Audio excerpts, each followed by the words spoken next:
what tips and tricks have you learned about wild swimming logistics, such as changing clothes, driving around wet, and so on? Great question, Ryan. Well, the best thing is the sarong, sort of cotton towel that you can wear as a skirt as well. And, it also helps when you're changing. But if need be, you can just jump in the car and you can drive off wearing it. I also always have a little plastic bag, which is great for putting your wet swimming costume in, so it doesn't leave a wet patch on the seat. So really, wherever I go, I've always got a little set of Speedos, because they're so much more compact and they hold less water, and a sarong. But some people will trek, they'll walk and swim, walk and swim.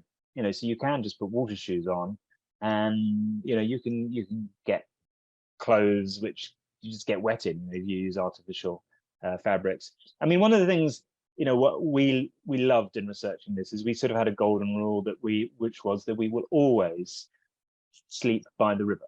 And now wild camping's not everyone's thing, and now occasionally you get told off, but to wake up, to go to bed and to wake up being able to swim, for me, is the kind of the greatest pleasure. Yeah. I agree. It really is. And what is the etiquette for wild camping? It's an overnight, supposed to be an overnight only, right? Yeah, I mean, you're not really allowed to, and you will find many places in France which are baignade interdit, where you're not really allowed to swim as well. But on wild camping, the key is just not to cause offense, and people do get offended if they see people wild camping. So the key is to stay out of sight, and definitely don't camp within sight of a house. Don't create an embarrassment by being seen, and it shouldn't be difficult to hide away somewhere where really no one can see you. And you arrive late, maybe half an hour before sunset. Don't even put your tent up until sunset itself. You can still sit there and maybe do some cooking and relax and things and go for a swim. Then you put your little tent up as the sun's going down, and then you take it up early. It's the first thing you take down in the morning, even perhaps before you go for your first swim in the morning. And then again, you're just there sitting by the river, aren't you? So get good at putting it up and taking it down, and do it late and take it down early, and make sure nobody sees you. And I think you can't create offense. And obviously don't start fires and don't leave a mess. That goes without saying as well. So right. On the baignade interdit, I think it's just a difficult legal situation. It's the same all around the world.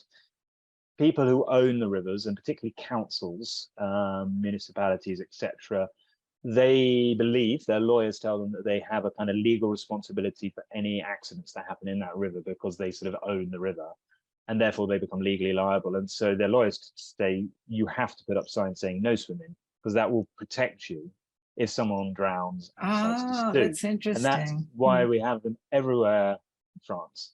But it actually, what it really means, baignade interdit, it just means this is a really popular swimming spot.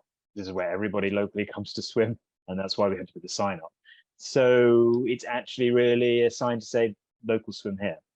I'm not suggesting you can break the law everywhere, but but knowing the reason, it's easier to understand. Yeah, it's not because of dangers. It's not arbitrary. Yes.